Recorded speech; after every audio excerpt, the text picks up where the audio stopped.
Olá, alunos da nona série do ensino fundamental. Tudo bem com vocês? Espero que sim. No vídeo de hoje começarei com vocês o volume 3 do Aprender Sempre, da nona série do ensino fundamental, sequência de atividade 1. Então vamos lá? Lembrando, se você gosta desse tipo de conteúdo, deixe seu like e se inscreva no canal. Aula 1. A conotação em nosso cotidiano. 1. Vamos relembrar? Ao produzir nossos textos, seja na oralidade ou na escrita, realizamos certas escolhas. Essas escolhas demonstram qual o direcionamento da nossa expressividade, isto é, se preferimos nos expressar no sentido literal, com denotação, ou no sentido figurado, dentro da chamada conotação. Observe os exemplos abaixo. Denotação: minha gatinha morreu atropelada. E eu chorei muito, porque ela me fazia companhia. Conotação: minha gatinha se foi dessa para uma melhor e eu chorei litros, porque ela vivia grudada em mim. Observe que, na conotação, para cada vez que nos expressarmos, imprimimos um efeito de sentido diferente. Se foi dessa para uma melhor, expressa a morte do sujeito da oração de forma mais amena, uma vez que a expressão suaviza o tom da mensagem. Este efeito de sentido corresponde a uma figura de linguagem classificada como eufemismo. Eu chorei litros. Essa expressão corresponde a um exagero, pois o sujeito da oração realizou a ação de forma abundante. A essa figura de linguagem damos o nome de hipérbole. Vivia grudada em mim. Ao mencionar que a gatinha estava sempre ao seu lado, o locutor escolheu dizer que estava grudada. Trata-se de um efeito de sentido utilizado para demonstrar algo semelhante ao que acontece na realidade, mas em linguagem figurada. Podemos classificar essa figura de linguagem como metáfora. 2. Realizando as escolhas, exercitando a criatividade. Reescreva o bilhete abaixo, substituindo as palavras e expressões em destaque por outras em sentido conotativo. Então, lembrando, conotativo é o sentido que damos a uma palavra em função de seu contexto, que não corresponde ao seu significado literal. Mãe, duas coisas. Primeiro, gostaria de saber se a senhora tomou a sua vitamina B12. É a segunda vez nessa semana que esquece o celular em casa. Estou muito preocupada contigo. É muito ruim quando a senhora fica incomunicável. 2. Não fique acordada me esperando voltar para casa. Vou para a casa do meu namorado. Depois que a madrinha dele morreu, o coração dele se entristeceu muito e eu vou consolá-lo. Então aqui está uma sugestão de resposta. Mãe, duas coisas. Gostaria de saber se a senhora tomou a sua vitamina B12. É a milésima, então aí tem uma figura de linguagem chamada hipérbole. Vez nessa semana que esquece OLG, figura de linguagem, metonímia, em casa. Estou morto de preocupação, figura de linguagem, hipérbole, contigo. É maravilhoso, então aí é uma figura de linguagem, ironia, quando a senhora fica incomunicável. 2. Não fique plantada. Então aí a figura de linguagem é metáfora. Me esperando voltar para casa. Vou para a casa do meu príncipe encantado. Então aí a figura de linguagem é metáfora. Depois que a madrinha dele descansou, aí é uma figura de linguagem eufemismo, o coração dele chamou por mim. Então aí é personificação e vou consolá-lo. Aula 2. Revisando figuras de linguagem, parte 1. 1. Você se lembra dessas figuras de linguagem? No quadro abaixo, há algumas figuras de linguagem. Leia atentamente para responder as questões que seguem. Então, metonímia. Então, o significado é o emprego de uma palavra ou expressão no lugar de outra com a qual se mantém uma relação de proximidade. Trocar de todo pela parte, autor pela obra, efeito pela causa e etc. Prosopopeia, então, ocorre quando se atribui a seres inanimados características próprias de seres animados, isto é, personificação. Ironia consiste no uso de palavras ou expressão em sentido contrário ao literal, com efeito satírico ou depreciativo. Catacrese é uma metáfora de uso comum que já foi incorporada ao vocabulário por conta de não haver um termo específico que o determine. Comparação, semelhante à metáfora, traz um paralelo entre termos que apresentam relação de semelhança, mas esta vem com a presença de um conectivo comparativo. Sinestesia ocorre quando se quer transmitir sensações, mas se combinam palavras de forma a mesclar diferentes órgãos de sentido. Antítese consiste no uso de palavras ou termos de sentido oposto, relação de antonímia numa mesma frase. Antítese consiste no uso de palavras ou termos de sentido oposto, relação de antonímia numa mesma frase. A seguir, há um diálogo entre duas pessoas que conversam por telefone. Em qual das alternativas abaixo temos uma metáfora? 1. Eu já te disse que meu vizinho é um gatinho. 2. O que me importa agora é saber que hora sai este voo. Estou morto de vontade de viajar de avião pela primeira vez. 3. E ele é tão famoso que tem só 15 seguidores nas redes sociais. 4. Deixe o menino em paz, risos. Vou embarcar agora. Ufa, beijo. Então, aí, como resposta, que duas conversas são conversadas por pessoas pelo telefone, é a primeira. Eu já te disse que meu vizinho é um gatinho. B. No seguinte período, meus pensamentos é como um mar subterrâneo. Temos qual figura de linguagem?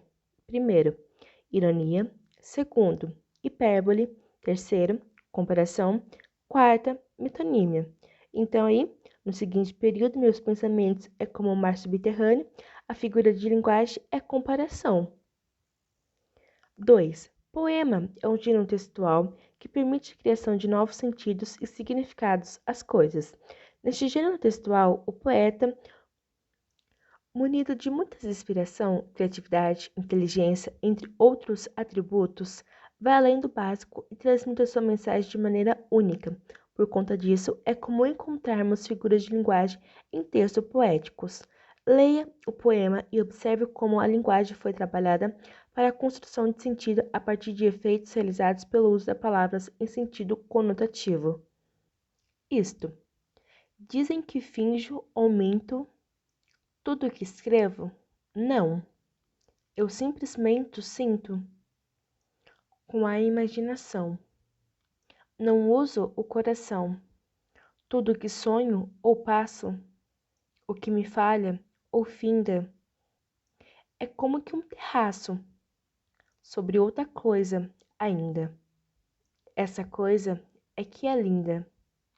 Por isso escrevo em meio do que não está ao pé, livre do meu enleio, sério do que não é, sentir, sinta quem ler. Fernando Pessoa, 1933. Qual é o tema explorado no poema? Então, sugestão de resposta. Neste poema, Fernando Pessoa realiza uma espécie de metalinguagem, pois escreveu sobre o ato de escrever poemas. B. No poema, o eu poético relata: eu simplesmente sinto, com a imaginação, não uso o coração. Qual sentido estes versos querem transmitir? A qual figura de linguagem podemos relacionar este efeito de sentido? Sugestão de resposta: ao afirmar que sente com a imaginação, em lugar do coração, o eu poético relata que utiliza muito mais a razão ou a inteligência que o sentimento no momento de escrever um poema. Tal efeito de sentido pode ser considerado uma metáfora. C. Se este eu poético sente com a imaginação, entendemos que ele tem sentimentos. Por que será que no último verso está escrito que o leitor, aquele que deve sentir algo? 1. Por que quis concluir o poema com humor? 2. Porque ele está sendo irônico? Ou 3. Porque há uma crítica social por trás do ato de escrever. Então, por que será que no último verso está escrito que é o leitor aquele que deve sentir algo? É porque ele está sendo irônico. Aula 3. Revisando figuras de linguagem, parte 2. 1. Revisando figuras de linguagens. Relacione as colunas com algumas das figuras de linguagem que estudamos. A.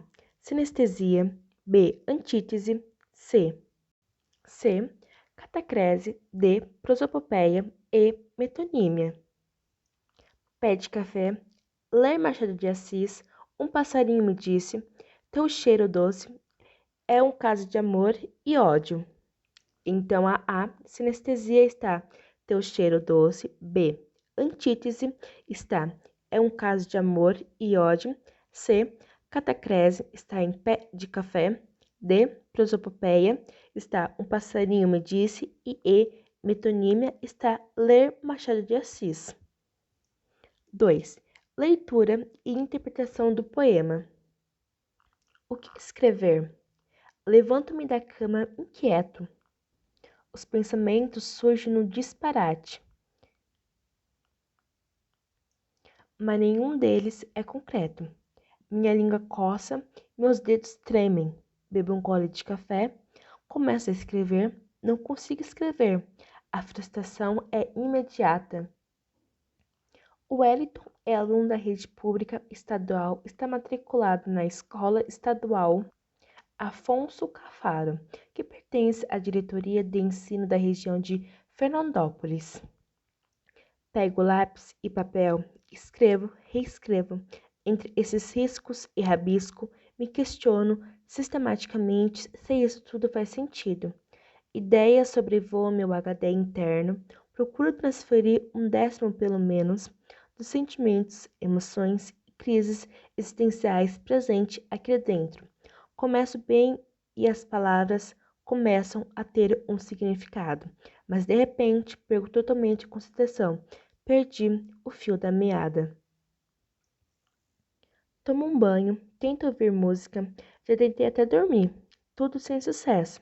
Respiro profundamente, sinto uma energia estranha, meus dedos tremem em frequências diferentes. Na minha cuca tem um desfecho.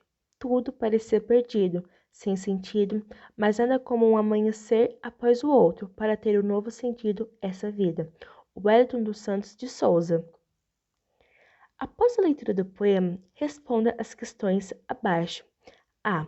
Note que há uma relação deste poema com o que lemos na aula anterior. Qual é a semelhança entre eles? Conseguiu identificar algumas figuras de linguagem nele? Circule no texto. Sugestão de resposta.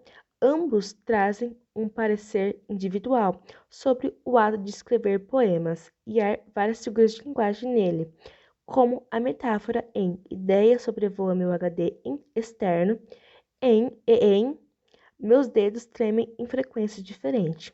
B. Uma figura de linguagem que interfere diretamente no ritmo e na sonoridade dos poemas é a aliteração, que consiste no uso de uma consoante repetidamente de forma a produzir um efeito de sentido. Na terceira estrofe do poema, notamos que a letra S aparece com frequência, assim como a consoante R no início. Qual significado essa figura de linguagem atribui a este trecho especificamente? Então, sugestão de resposta. As aliterações referem-se ao ruído do lápis rabiscando a folha de papel na tentativa de escrever um bom texto. C. Releia a quinta estrofe. Porque o último verso está escrito com letras maiúsculas. Qual figura de linguagem temos em perdi o fio da meada? Sugestão de resposta. Escrever com letra maiúscula pode significar que ele está gritando este verso, ou que quer colocar bastante emoção nele. Essa expressão corresponde a uma metáfora. C. Caçando versos. Vamos à casa de versos que possui figuras de linguagem? Como já vimos, poemas são textos propícios para que encontremos a linguagem figurada, e nesse momento você deve buscar em autores diversos versos elaborados com conotação. Escreva-os aqui e classifique as figuras de linguagem que conseguir identificar. Compartilhe com seus colegas o verso que você achou mais incrível. Então, basicamente, nessa atividade, vocês irão procurar versos elaborados com conotações em autores diversos. Lembrando, conotação é um sentido que damos a uma palavra em função do seu contexto, que não corresponde ao seu significado literal. Então, vocês irão procurar versos que possuem figuras de linguagem. E dentro desses versos, vocês irão classificar as figuras de linguagem que conseguirem identificar. Então, tá bom? Então, alunos, esse foi o vídeo. Eu espero muito que tenha ajudado vocês. Se gostou, deixe seu like e se inscreva no canal. Tchau, tchau e até os próximos vídeos.